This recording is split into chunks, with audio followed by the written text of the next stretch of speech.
batch pertama. Dan terima kasih sudah bersedia kembali. Sebelum memulai, izin saya mau memperkenalkan Pak Budi terlebih dahulu. Ya, saat ini beliau adalah co-founder dari Shipper Indonesia, lahir dan besar di Singkawang, Indonesia. Meraih gelar sarjana di bidang ilmu dan master di bidang teknologi informasi dan komunikasi dari Universitas of Wollongong. Keduanya dengan penghargaan High Distinction. Benar ya Pak ya? Oke. Dan Shipper sendiri didirikan pada tahun 2016 yang merupakan suatu perusahaan yang menawarkan solusi supply chain melalui 4 produk unggulannya, yaitu agregator logistik domestik, agregator logistik internasional, manajemen pergudangan, dan juga manajemen toko. Keempat produk tersebut saling berhubungan melalui sistem bernama Shipper 360. Dan menurut LinkedIn yang saya baca nih ya Pak ya, Shipper Indonesia telah diakui menjadi salah satu dari top 15 company yang merupakan perusahaan dengan pengembangan karir terbaik di Indonesia. Wow, keren banget ya Pak ya, Shipper Indonesia itu ya. Oke. Dan tanpa mengurangi ini, mungkin kita bisa langsung mulai Pak untuk kuliahnya. Oke, terima kasih Budian atas intronya yang luar biasa. Saya nggak tahu informasi itu dapat dari mana, hebat sekali, lengkap sekali. Eh, jadi terima kasih. Saya izin share screen ya. Selamat datang buat murid-murid yang ada di sini. Ini batch baru ya Bu Eka ya atau Budian ya? Yang saya, kemarin waktu di UGM saya belum ketemu ya. Itu batch 1. Sekarang nih kita masuk batch 2, Pak. Iya Oke, Pak, luar biasa. Batch mahasiswanya 2. baru. Kalau bisa Second saya batch. minta semuanya buka kamera aja ya, Ya. agar bisa ikut. Saya bisa lihat muka-muka kalian semua juga gitu. Izin saya share screen. Ini saya bikin slide sesuai dengan tema yang diatur, yaitu multiple transport atau shipping mode ya, yang ada di dunia logistik. Dan ini slide-nya agak sedikit banyak teks ya. Jadi saya bakal mencoba untuk tidak membaca dari teks, tapi saya bakal lebih banyak interaktif. Jadi kalau seandainya ada yang mau bertanya apa-apa, boleh taruh di chat ataupun langsung keluar suara juga nggak apa-apa. Saya open sekali untuk berkomunikasi, kayak begitu ya. Saya mulai sekarang aja. Seperti yang tadi dikenalin, saya ini perkenalan dulu. Saya sekarang masih di Shipper dari tahun 2016. Sebelumnya itu saya di Australia, saya ada business payment gateway ya. Dari tahun 2011 sampai 2016 saya itu perusahaan itu diakuisisi sama perusahaan Malaysia.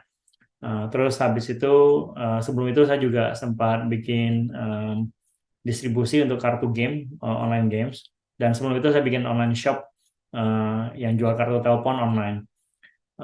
Dan saya lulus di Wollongong, Australia untuk master and bachelor. Shipper sendiri itu basically kita adalah logistik teknologi platform. Kita mulainya 2016 tapi launch-nya 2017. Kita awalnya bikin platform untuk e-commerce agregator ya, untuk shipping. Terus habis itu kita mulai ke fulfillment. Dan recently kita ada di B2B Logistics. Yaitu B2B itu adalah distribusi ya. Dan kita serving omnichannel dan financing juga untuk bidang e-commerce. Itu latest development. Dan tadi yang dimention Shipper 360 itu adalah produk yang kita launching di company ini. So kita mulai aja. Saya mau jelasin dulu tentang typical supply chain ya. Supply chain itu rantai pasok.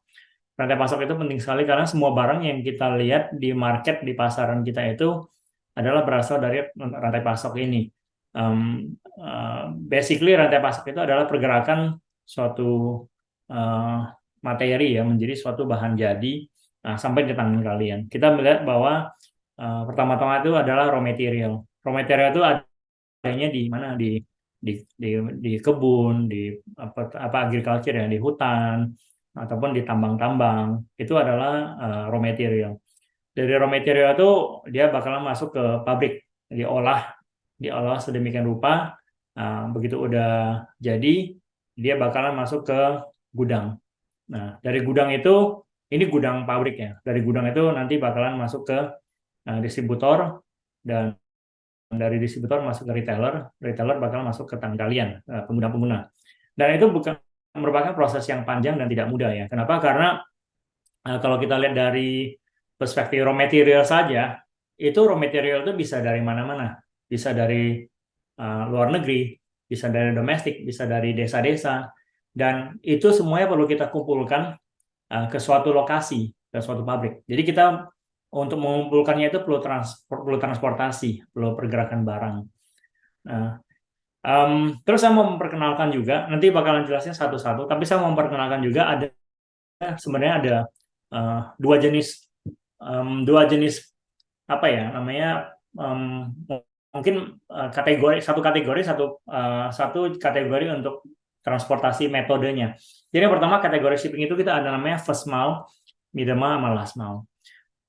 First mile, ada yang pernah dengar, ada yang nggak pernah dengar, atau yang pernah dengar? Semua pernah dengar ya? Ini ya, first mile, middle mile, last mile. Jadi first mile itu artinya, kan kalau kita ngomong barang jadi itu, barang dibentuk itu kan sebenarnya ada pembeli, ada penjual. Jadi kalau kita ngomong raw material, berarti penjualnya itu adalah orang yang menghasilkan raw material. Pembeli itu adalah orang yang bakal memproduksi. Nah, begitu udah produksi, yang jual adalah orang yang produksi, yang beli itu adalah distributor. Kalau udah masuk distributor, yang jual adalah distributor, yang beli adalah retailer. Nah, kalau udah sampai retailer, yang jual itu siapa? Retailer, yang beli itu adalah end user. Nah, jadi semua step ini ada yang namanya first mile, middle mile, last mile. First mile itu adalah proses pergerakan barang ya dari penjual, proses pergerakan penjemputan barang dari penjual. Jadi contohnya gini, kalau kita misalnya ada yang mau jual raw material, ya kan, raw material anggapnya kapas lah. Kita ngomong sekarang kapas, mau bikin baju pakai kapas kan. Nah, kapas itu perlu ditransfer ke pabrik. Waktu dia jual ke pembikin baju ini, kan berarti ada suatu order, ada suatu kayak instruksi, tolong pergi jemput kapas dari kebun ini, kayak gitu kan. Nah, jadi nanti yang ditugaskan untuk mengambil barang dari kebun ini adalah aktivitas first mile-nya. Jadi mereka bakalan pergi ke kebun untuk ngambil barangnya, dan mereka bakalan taruh di suatu tempat. Mungkin mereka bakalan langsung transport ke pembeli, atau mungkin mereka bakalan mengantarkan ke pelabuhan, atau mereka mungkin bakalan taruh di gudang sementara dulu.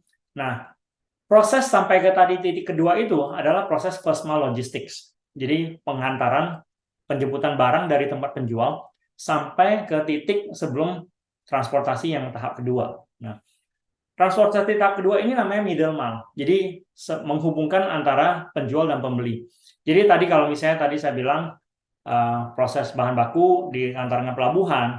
Nah, proses pengantaran dari pelabuhan awal ke pelabuhan akhir, mungkin contohnya dari mana? Dari Jakarta misalnya ke Makassar, pelabuhan Makassar, itu adalah proses middle mile.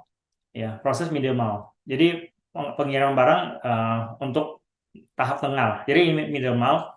Jadi basically tidak menghubungkan pembeli atau penjual langsung, tapi di tengah-tengahnya kayak gitu.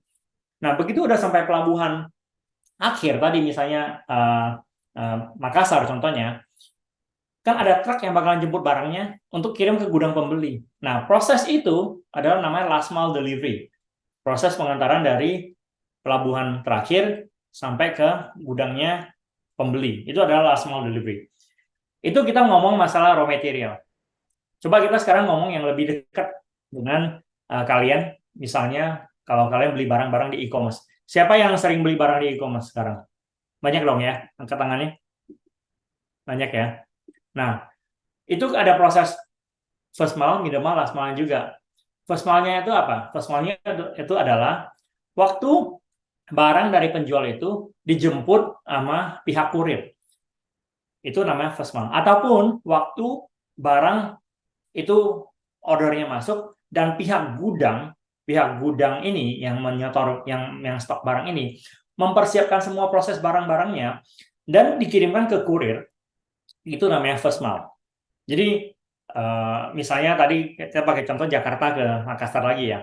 Jadi kalau misalnya barang e-commerce ini dijemput dari gudang, misalnya gudang shipper ataupun gudang Ekasari, ESL, ataupun dari rumah sendiri kalau dijemput kurir, itu namanya first mile logistics. Kurir bakal ngambil bawa kemana? Bawa ke DC mereka. Nah, proses dari DC itu namanya distribution center atau gudang ya. Jadi gudang kurir itu biasa ada gudang-gudang. Kalau kalian nggak tahu ya, ada gudangnya. Jadi proses dari gudang origin ke gudang destinasi, misalnya ke Makassar, itu namanya middle mile. Nah, kalau kita ngomong barang kecil, kita mesti ke Makassar, contohnya dari Jakarta, itu proses middleman-nya panjang. Kenapa? Karena dia perlu bawa dulu barang pakai truk ke pelabuhan, ke bandara dulu. Dari bandara pakai pesawat terbang ke gudang DC lagi, ke bandara Makassar lagi. Dari bandara Makassar masih ke gudang DC di lokasi lagi, pakai truk lagi. Jadi itu boleh lihat tiga metode transportasi. Nah, terus begitu udah sampai DC Makassar, mau distribusi ke rumah kalian mengantarkan barang, itu kita jangan pakai Makassar ya, harusnya pakai Jogja ya, lebih dekat ya. Nah, ke Jogja ini pengantaran bisa pakai mobil kalau barang besar ataupun bisa pakai motor, ya kan? Nah, proses itu adalah proses last mile delivery. Ya kan? Jadi first mile, middle mile, last mile. Tapi ada juga proses ini semuanya satu kesatuan. Saya mau angkat tangan lagi ya. Siapa yang sering kalau beli e-commerce, barang-barang e-commerce pakai instant delivery atau same day delivery? Ada nggak angkat tangannya? Ada ya.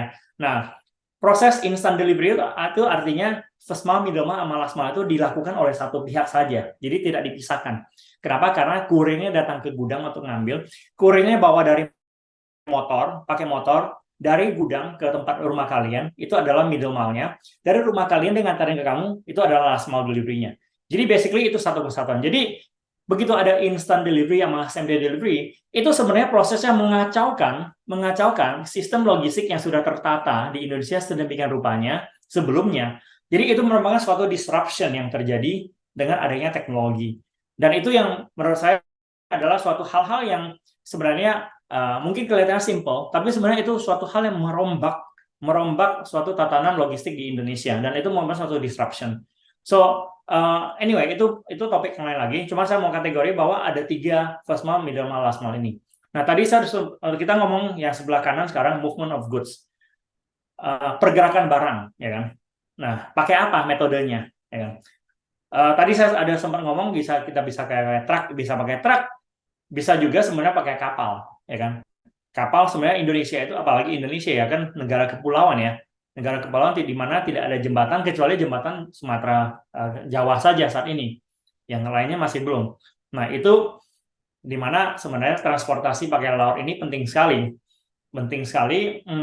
bahkan sebenarnya banyak sekali barang yang transportasi dengan laut ini karena harganya jauh lebih murah daripada pakai pesawat, ataupun karena ada hal-hal yang tidak bisa dibawa pakai udara, ya kan, masih pakai kapal, ya kan. Nah, terus kehebatan kapal ini bisa juga membawa truk. Jadi truk, kalau misalnya tadi metode pakai land itu, kita ngomong, mungkin kalian pernah pakai JTR ya, tracking untuk pengiriman barang gede, kan kesannya tracking kan. Tapi sebenarnya kalau dia udah cross island, udah cross pulau, dia sebenarnya naik ke kapal bawa mobil pakai ferry atau apa, terus bawa sampai ke tujuan pelabuhan satunya, baru dia lanjutin truknya. Jadi itu namanya peranan sea juga. Jadi sea transport ini merupakan hal yang penting sekali di Indonesia. Yang ketiga adalah air transport. Air transport ini biasa kalau misalnya kita naik pesawat penumpang kan satu layer ya, ada penumpang, tapi di bawahnya itu sebenarnya kargo. Itu semua taruh kargo. Ataupun dia ada satu segmen khusus. Saya belum pernah ada pesawat, jadi saya tidak tahu posisi pesawat itu di mana kargonya. Itu mungkin Bu Eka yang tahu ya, kayak Bu Eka punya banyak pesawat. Tapi yang pasti kita itu bisa memakai cargo space untuk mengirimkan barang. Tapi ada juga pesawat yang khusus untuk mengirim cargo plane juga ada. Jadi bukan cuma bawa penumpang, bukan bawa penumpang juga gitu. Nah, hal yang menarik waktu COVID kemarin, ya kan pesawat nggak bisa terbang, airline pada rugi dong. Nah, yang mereka lakukan adalah mengubah, mungkin kalian bisa baca di berita ya, bahwa ada pesawat yang mengubah fungsi pesawat dari penumpang menjadi pesawat kargo. Jadi semua tempat duduknya itu dilapisin plastik segala macam. Terus akhirnya barang-barangnya udah masuk tempat duduk penumpang kayak gitu. Karena kenapa? Karena cost of operation pesawat itu mahal sekali. Kalau cost of operation pesawat itu mahal, kalau mau parkir juga mahal, mau disimpan juga mahal, pokoknya mahal sekali lah untuk pesawat ini. Tapi mereka mesti jalan agar operational cost-nya nutup dan agar mereka bisa dapat revenue dari pengiriman kargo ini. Jadi makanya kenapa air ini adalah suatu metode transport yang kalau dibilang cepat pasti cepat, tapi paling mahal karena yaitu maintenance pesawatnya itu mahal sekali. Nah, nanti saya jelasin lebih detail lagi tiap metode. Sampai sini ada pertanyaan nggak?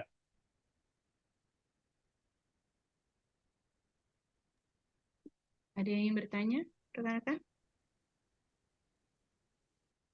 Belum ada kayaknya sih, Pak. Belum ada ya? Oke, saya lanjut ya. Jadi tadi saya sempat ngomong tentang first mile delivery. Jadi first mile delivery adalah first leg of shipping dari penjual. Ibu Eka lagi ngomong ya?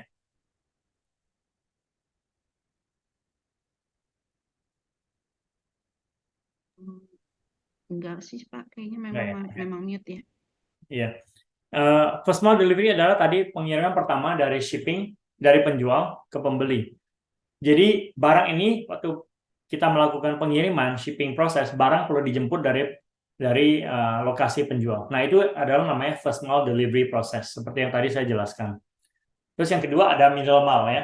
Middle mile delivery adalah transport barang-barang dari lokasi penjual ke lokasi pembeli. Jadi lokasi ini bisa satu titik juga, bisa satu lokasi juga. Misalnya tadi contohnya mungkin pengiriman dari Jakarta Barat ke Jakarta Barat, ya kan?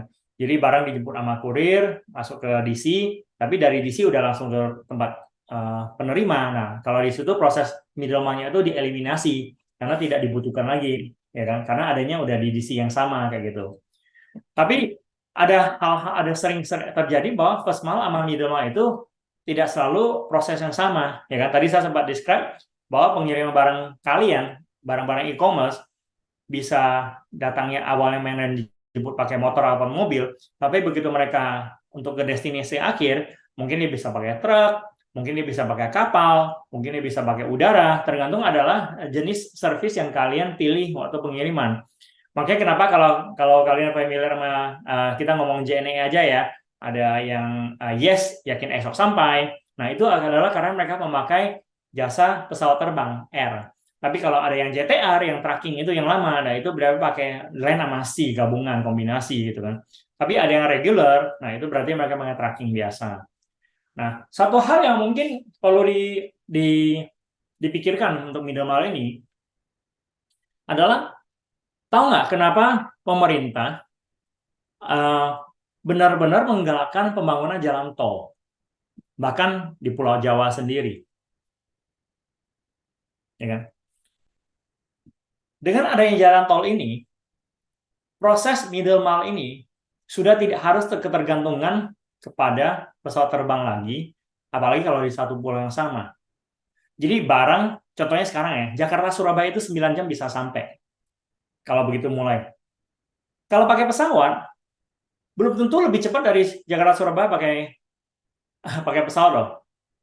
Karena ada proses dokumentasi, paperwork-nya, kuarantinnya, nggak ada kuarantin sih ini ya, tapi proses screening-nya, benar-benar proses yang lebih rigid. Mungkin ujung-ujungnya belum proses terbangnya, mungkin ujung-ujungnya butuh waktu 5 jam untuk sampai Surabaya dari Jakarta.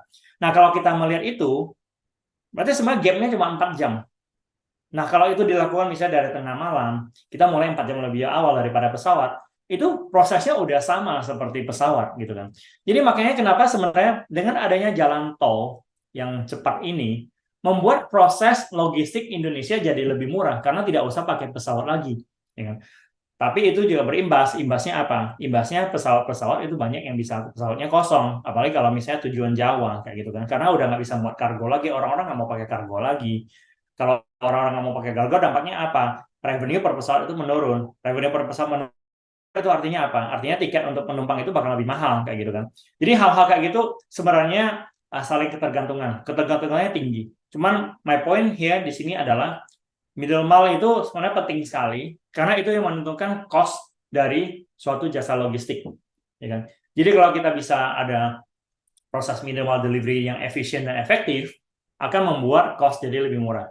Contohnya lagi satu, misalnya sekarang kalian kita ngomong barang pembeli dari Makassar, tapi barangnya ada di Jakarta. Proses dari Jakarta ke Makassar itu jauh lebih mahal daripada karena untuk middle mile itu yang mahal. Nah, bagaimana cara kita optimize? Ya, salah satu caranya adalah di Makassar ditaruh gudang, barangnya kirim pakai kapal dulu, yang jauh lebih murah daripada pakai pesawat, taruh di gudang Makassar. Jadi kalau ada pembeli dari Makassar yang beli, ya dikirim dari Makassar. Jadi middleman-nya jadi lebih murah, ya kan? Jadi otomatis kita ada optimization dari logistic cost ini. Nah, itu hal-hal yang kalau sebagai logistician ataupun berbisnis mesti mikirkan cost transportasi segala macam. Hal-hal kayak gitu perlu dipikirkan. Sebenarnya apa yang paling efektif dan efisien untuk pengiriman suatu jasa pengiriman. Oke.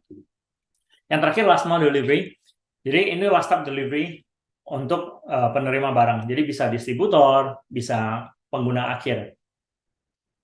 Terus kadang-kadang tadi saya sempat mention bahwa kita bisa melihat adanya first mile, middle mile, last mile dilakukan dengan metode yang sama. Apalagi kalau pembeli dan penjual ada di kota yang sama, ya kan? Dan tadi contohnya instant or same day delivery adalah proof bahwa first mile, middle mile, last mile dilakukan oleh party yang sama. Nah, sekarang kita ngomong metode ya. Kita ngomong land delivery. Land delivery ini yang paling common di Indonesia.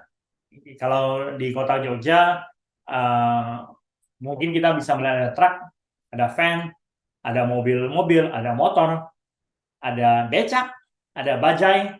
Kalau Jakarta masih banyak pengiriman pakai bajai, ya kan?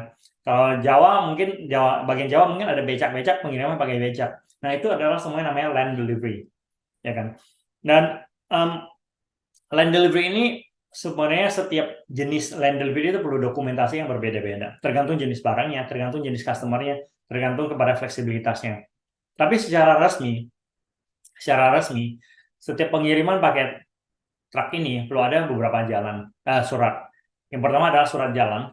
Surat jalan itu adalah tanda bahwa pemilik barang memberikan izin kepada transporter ini untuk mengambil barangnya secara resmi. Jadi tidak diam-diam. Ini lebih berlaku kalau misalnya kalau di gudang, ya kan? Kalau di gudang ada surat jalan ditandatangani oleh pihak gudang. Jadi untuk barang dibawa keluar dari gudang, surat jalannya ada dan menunjukkan cocok barangnya dengan yang ada di truknya. Jadi tidak mencuri, istilahnya begitu. Jadi masih adanya surat jalan. Surat jalan ini biasanya namanya order delivery. Delivery order kalau di bahasa Inggrisnya. Terus yang kedua ada POD. POD ini adalah proof of delivery. Pada Inggris ya. Tapi sekarang orang-orang biasanya ngomongnya POD. Proof of delivery ini adalah bukti pengiriman.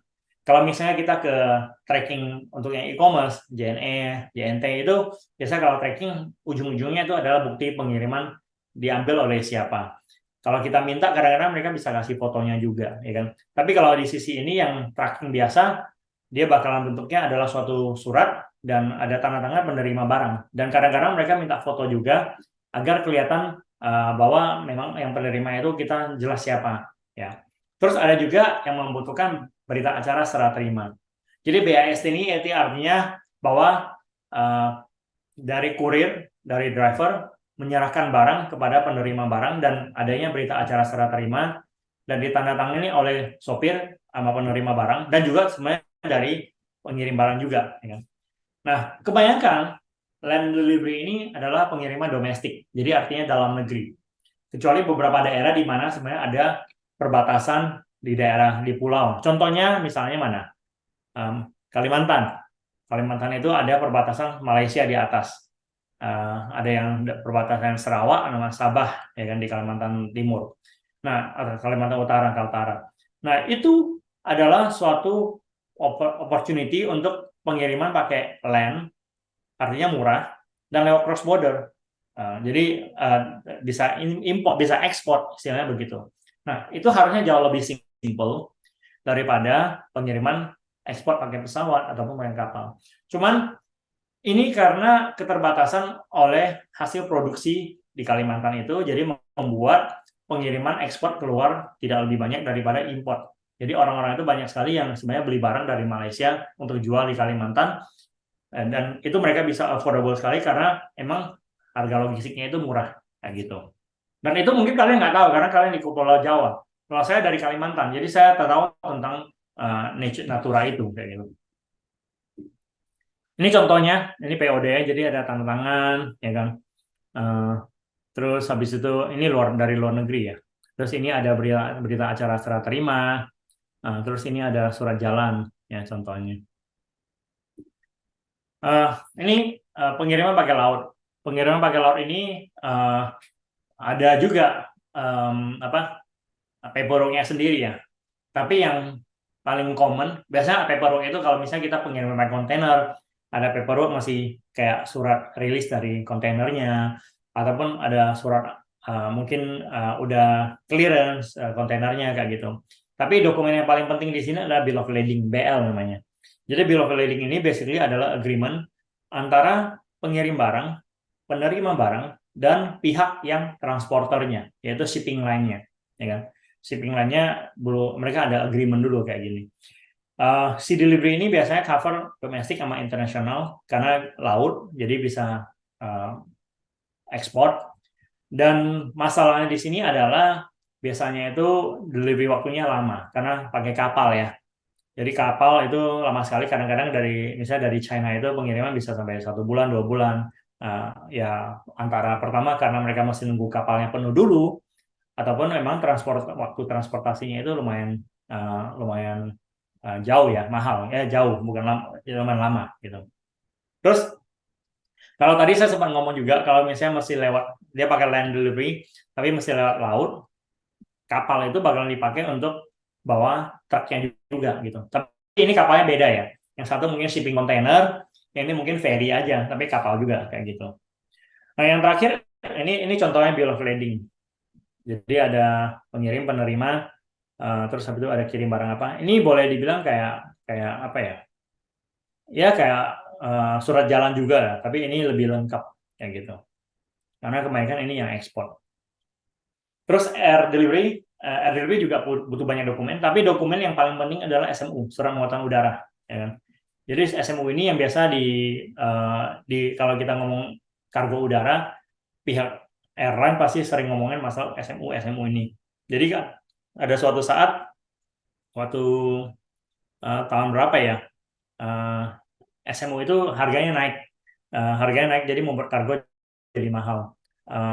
Saya udah lupa kenapa harganya naik pada saat itu, mungkin gara-gara COVID juga ya, gara-gara COVID ataupun juga gara-gara pajak dari pemerintah juga kayak gitu. Nah, selain SMU, kalau kita ngomong internasional, yang dibutuhkan adalah invoice, packing list, dan juga EW bill. EW bill ini biasanya di-generate oleh sistem, ya kan? Sistem yang dipakai. Jadi tergantung yang mengirimkan ini siapa. EW bill ini biasanya dipakai untuk tracking. Jadi ini adalah dokumen-dokumen yang standar.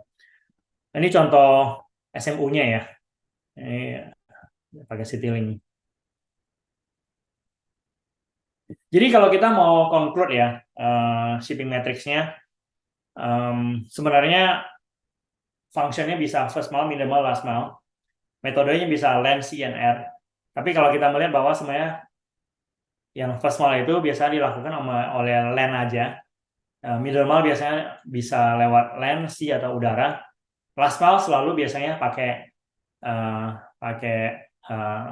tracking sih. Kecuali kalau last mile itu kayak gudang pembelinya itu ada di pelabuhan kayak gitu. Berarti begitu mereka unload udah langsung masuk pelabuhan. Tapi itu juga tetap perlu truck untuk masukin juga, karena nggak bisa langsung gitu. Ya. I think that's itu ya yang materi yang mau saya sampaikan ya. Jadi saya mungkin mau nanya apakah ada pertanyaan apa-apa dari semua yang di sini. Terus habis itu kalau enggak kita bisa lanjut ke assignment sih kayak gitu.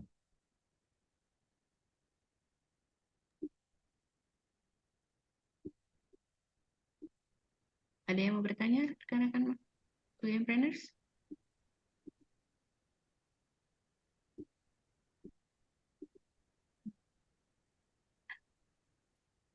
Belum ada nih Pak yang ingin bertanya, masih malu-malu kan? Nggak ada yang mau bertanya ya? Ada yang nggak jelas nggak? Saya izin bertanya itu. Ya. Oh, ini. Terima kasih atas waktunya, Budian. Pak Budi, terima kasih atas sharing ilmunya. Jadi mohon maaf izin bertanya berkaitan dengan salah satu aktivitas logistik, yaitu yang transportasi. Nah, kalau karakteristik dari produk pertanian Jadi kan perishable artinya mudah rusak, beberapa mudah rusak. Kemudian juga beberapa karakteristik itu yaitu memerlukan tempat luas, jadi penyimpanan luas otomatis, dan juga kadang harganya juga tidak sebanding. Itu beberapa karakteristik dari misalnya produk pertanian. Nah, berkenaan dengan hal itu, untuk mengurangi dari cost logistiknya dalam transportasi, apakah ada misalnya strategi khususnya dalam pengangkutan produk pertanian yang mempunyai karakteristik seperti itu? Contoh produknya apa ya? Contohnya gabah, jagung, gitu kan. Kalau dalam angkutan itu Bapak itu rata-rata kapasitas sekitar 5 tonan sampai 7 ton. Dengan kalkulasi 1 kilogramnya mungkin harganya sekitar 4.000. Nah, kalau nanti misalnya dimaksimalkan jauh ditumpuk lebih tinggi, itu nanti juga berpengaruh kepada kualitas produk. Biasanya yang paling bawah itu akan rusak. Seperti itu.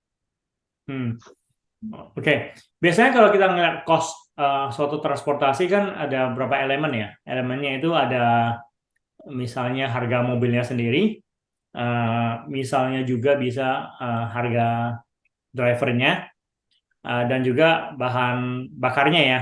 Bahan bakar juga dibutuhkan. Ataupun kalau pakai tol ya tolnya kayak gitu. Nah, kalau misalnya transportasinya itu masih dari misalnya desa ke desa, dan itu harusnya mungkin cost-nya tidak begitu mahal kecuali cost mobilnya. Oleh karena itu, makanya sebenarnya kalau kita mau tekan cost logistik biasanya itu adalah dengan memiliki mobil dulu. Jadi mobil kalau kita beli, kita ngomong tentang yang seharusnya dilakukan untuk menekan logistik cost ya, bukan berarti bisa direkomendasi untuk dilakukan gitu. Tapi mobil bisa didepresiasi setelah berapa tahun. Mobil itu udah nggak perlu depresiasi lagi, harganya udah kosong, jadi harga mobil itu udah nggak dihitung lagi. Dengan begitu yang bakalan dihitung itu cuman harga yang drivernya dengan harga bahan bakar aja gitu kan. Tapi itu tentu saja tidak ideal karena mobil itu tetap perlu dihitung cost-nya kan kayak gitu. Jadi makanya kalau kita lihat cara orang-orang berbisnis yang mungkin mindset-nya ini dari dua pihak, dari dua sisi. Ada orang yang memikirkan harga mobil itu ke dalam cost mereka. Jadi depresiasi mobil itu dimasukkan ke cost. Ada juga kalau kita ngomong Pak Haji, ya kan, yang di desa-desa, mereka mungkin nggak masukin mobil ini sebagai cost mereka. Mereka tunainya banyak, mereka beli mobil langsung, dan mereka transportasi cuma hitung driver sama bahan bakar aja kayak gitu. Jadi di mana harga cost-nya jauh lebih murah. Jadi ini menurut saya adalah tergantung kepada tiap daerah itu mindset cara logistik itu bagaimana. Kalau kita ngomong ikut standar pasti mahal ya. Makanya strateginya mesti beli mobil terus depresiasinya mungkin agak panjangin, ditarik agak panjang biar harga cost mobilnya jauh lebih murah. Dan kita bisa memakai mobil itu kalau bisa depresiasi mobil 5 tahun ya kalau nggak salah ya. Jadi ini kita mungkin bisa depresiasi sampai 10 tahun karena mobilnya bisa dipakai 10 tahun karena kilometernya mungkin nggak terlalu tinggi. Nah itu bisa mengurangi logistik cost. Terus kalau kita ngomong storage ya, storage itu mungkin juga kadang-kadang transportasi perlu store barangnya juga kan di gudang atau di mana. Itu juga suatu cost. Sama juga ada orang yang memikirkan harga rental karena mereka sewa, jadi harga rental itu masuk ke cost. Ada juga sebenarnya Pak Haji punya tanah sendiri, punya rumah sendiri. Nah, mereka pakai fasilitasnya, mereka nggak hitung lagi kayak gitu. Nah, ini yang membuat boleh dibilang kadang-kadang itu pemain-pemain logistik yang nasional untuk masuk ke daerah, mereka tidak bisa ngebid, tidak bisa mengurangi harga transportasi ataupun harga storage di daerah. Karena memang cost fasilitasnya itu tidak dihitung oleh mereka kayak gitu. Ya, jadi menurut saya kalau di perdesaan itu sebenarnya lebih fleksibel untuk harga-harga cost logistiknya. Jadi menurut saya yang memang perhitungannya itu yang harus dimainkan gitu kan. Kalau kita ngomong dari misalnya dari ODA proper business, ada pembukuan, ada di audit segala macam, itu akan membuat harga logistik jauh lebih mahal dan harus dilakukan strategi-strategi khusus untuk mengurangi cost-cost-nya. Misal rentalnya mungkin kita mesti pakai metode profit sharing. Jadi dipakai aja baru kita bayar, ya kan? Ataupun tadi mobil kita tarik depresiasinya sampai 10 tahun atau 15 tahun kayak gitu. Tapi bagaimanapun juga logistik cost harus diakui di tiap daerah itu yang dioperasi sama Pak Haji itu jauh lebih murah daripada operational cost untuk perusahaan yang proper dari kota.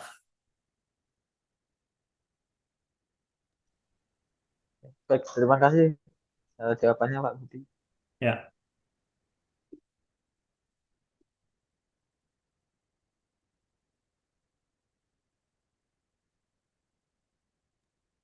Untuk yang lain, apakah ada yang mau bertanya?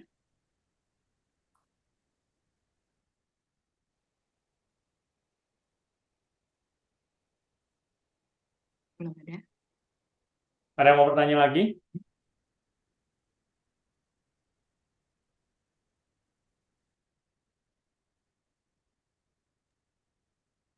Mungkin bisa dilanjutkan, Pak. Mungkin mereka menyimpan pertanyaannya di akhir. Oke, kalau enggak saya ini ada tugas. Ada dua Tugasnya. pertanyaan.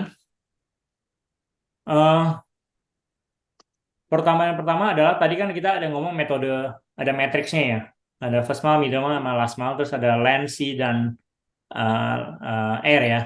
Jadi mungkin bisa di research ya, perusahaan-perusahaan yang melakukan transportasi yang beda-beda ini, dan unique value proposition-nya apa gitu.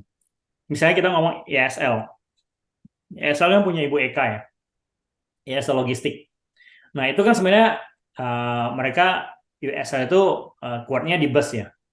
Jadi ESL itu sebenarnya memakai bus untuk transportasi barang-barangnya karena ada extra space di busnya itu. Nah, itu merupakan suatu unique value proposition.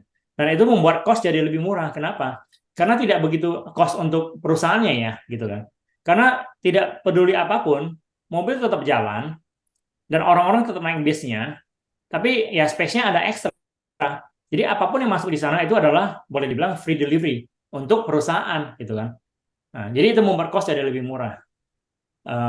Terus apa lagi ya? Tapi itu coba, saya coba di research beberapa company yang melakukan transportasi yang beda-beda ini dan unique value proposition-nya apa.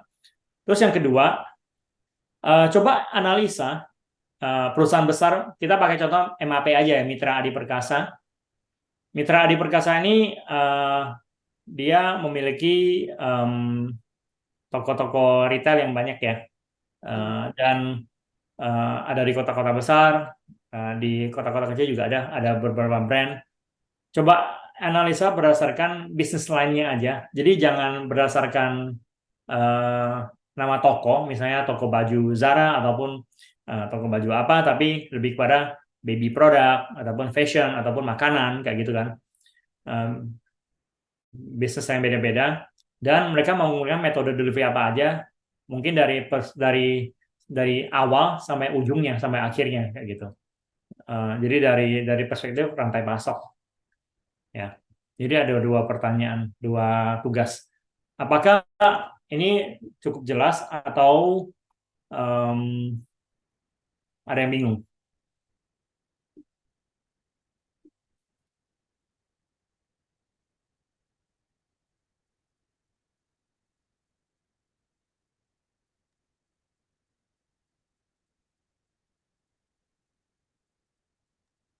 Pak, mau bertanya tentang Ya, tugasnya. Itu ya. untuk yang nomor satu itu berapa metode metode transportasi ya, Pak? Ataukah salah satu saja atau minimal ada berapa gitu, Pak? Coba tadi eh, yang ini matrix ini dipakai setiap kotak ini dua atau tiga aja. Jadi ada 1, 2, 3, 4, 5 kotak ini kan. Jadi setiap ini di itu aja dijadikan dua atau tiga per kotak.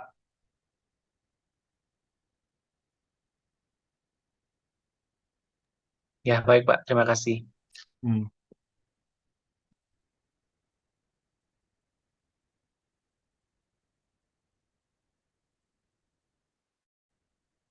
Ada pertanyaan lagi?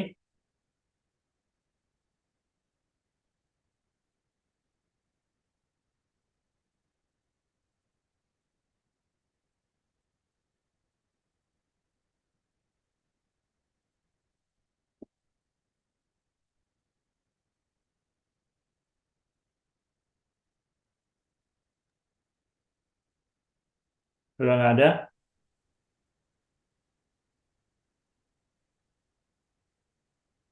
Ya, Dem. Oke. Kemudian kalau nggak ada, mungkin kita bisa tutup ya. Oke. Eh, jadi Nanti ini saya Ibu kirim ada slide-nya. slide ya? Oke, terima kasih Pak. Terima kasih Pak Budi atas presentasinya. Ini terkagum-kagum kayaknya nih pada pada speechless ya Pak. Mungkin semoga bisa memberikan manfaat untuk kuliah Saya kali malu ini. sih Bu Budian, soalnya ada Ibu Eka yang super jago logistik, dan saya masih ngomong-ngomong tentang logistik di depan beliau. Saya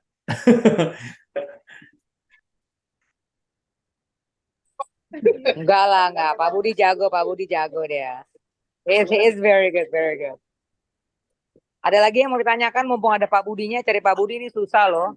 Appointment-nya biasanya makan waktu 3 tahun mau cari Pak Budi. Ini saya berterima kasih sekali nih Pak Budi Handoko meluangkan waktu untuk sharing ya, knowledge sama juga experience-nya gitu. Ada lagi? Kalau tidak ada lagi, Dian, kita bisa closing?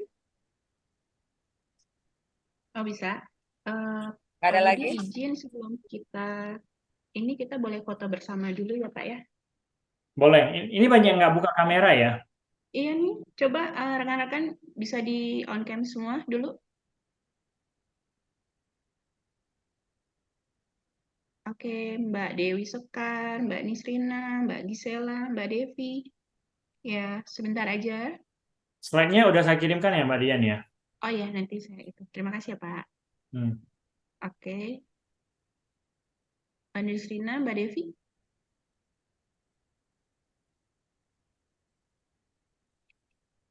Pada belum pakai jilbab kali ya.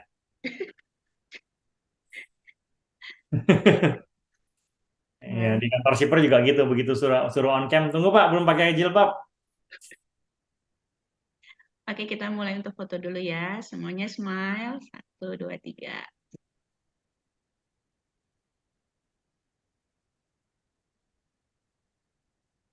Oke, sekali lagi. Sebentar.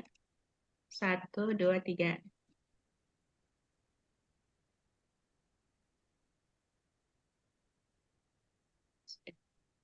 Oke.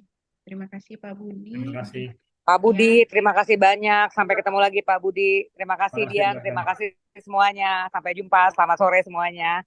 Selamat sore. Bye. Bye. Sukses terus ya Pak Terima Budi kasih. atas usahanya. Terima kasih. Ya.